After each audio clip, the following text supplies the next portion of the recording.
פרס השחקנית הטובה לשנת 2015, מוענק השנה מטעם סרטי יונייטד קינג וסינמה סיטי. והזוכה היא אלה מעיין.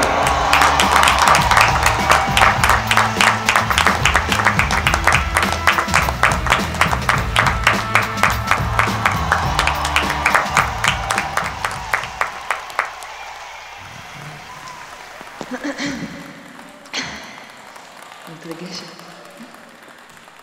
וואו, אני לא יודעת, זה פשוט, אני בשוק. נינה, זה לא היה קרוב לי.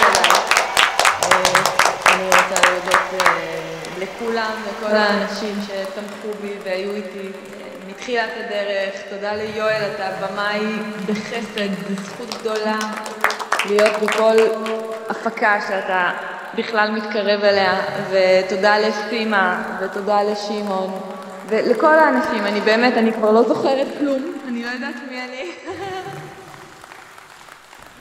תודה להורים המדהימים שלי.